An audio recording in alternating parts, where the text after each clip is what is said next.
Danny Flexon here for Seconds Out with the latest edition of FLEXpectations here at the famous Repton ABC boxing gym in Bethnal Green, a mere stone's throw from where your humble presenter grew up in Stepney.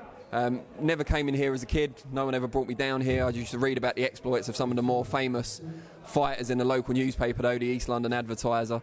And yeah, just a great place steeped in history. So many great fighters have come through here, including the likes of Audley Harrison, Darren Barker, Tony Cisse, who grew up on the same estate as me, or rather I grew up on the same estate as him. It's just a great place to be, and we're here for the weigh-in for the big MTK boxing show tomorrow night at York Hall, which isn't too far away from here. But we're going to be looking ahead to this show, but also a big show in America. You couldn't get much further away, Providence, Rhode Island, at the lovely named Dunkin' Donuts Centre, I believe it's called. Where there is British interest on the show on Saturday night. It's a Matchroom USA show. Kal Yafai makes what I believe is the 5th defence of his WBA super flyweight title. To be fair, it's been a kind of an unremarkable, low-key sort of reign so far. Although he's retained the title every time, most of the 3 out of the 4 defences have been on points over the 12 rounds. And he hasn't really excited just yet. He hasn't had the big-name opponents in the opposite corner. And this Saturday, there's no change. Norberto Jimenez certainly earned his shot. Got a draw previously with former champion Kohei Kono out in Japan, and has won all his fights since, but against undemanding opposition.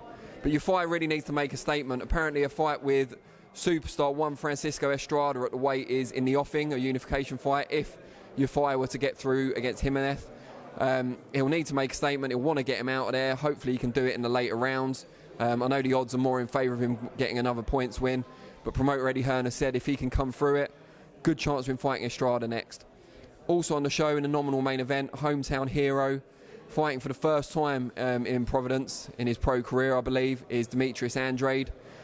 Top amateur, 2-weight world champion, still probably doesn't get the respect he deserves because of a largely awkward southpaw style, but he can punch a bit when he sets his feet.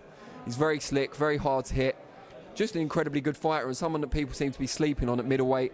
He's one of a few that are in with a chance of fighting Canelo Alvarez, who obviously holds all the other major middleweight belts in September. Could be Andrade, more likely to be Golovkin in a third fight between him and Canelo, but we don't know yet.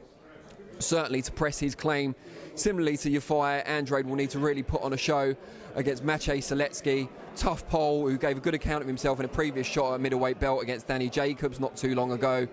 He's rough, he's tough, he throws a lot of punches, but you expect Andrade to outclass him, and if he chooses to engage rather than just win off the back foot, he could get the sort of explosive victory he needs at this stage of his career. As for here, the weigh-in's about to start around 10 minutes away.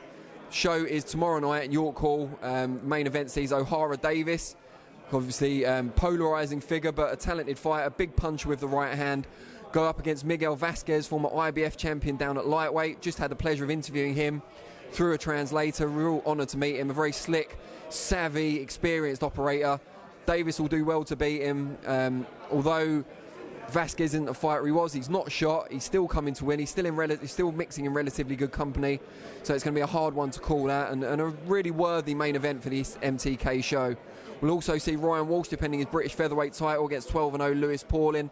That's an underrated fight as well. Ryan Walsh has been at British level for a long time. Probably deserves another shot at the European. He was contentiously defeated there before by Dennis Jalan. Like to see him there again or at world level, but he needs to get past Paulin, who's young, hungry.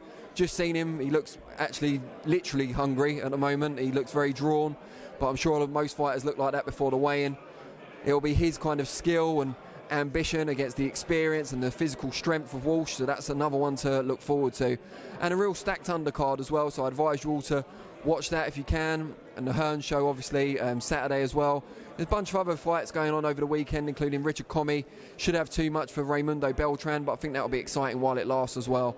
So tune in, let me know what you think is the biggest fight to look forward to this weekend in the comments below. Also, which fighters on any of the undercards do you feel we should look out for? I'll be back on Monday with Reflections, 4:30 PM, and back with the next edition of FLEXpectations, Thursday next week at 4:30 PM. Thanks very much, and I'll see you again soon. Cheers.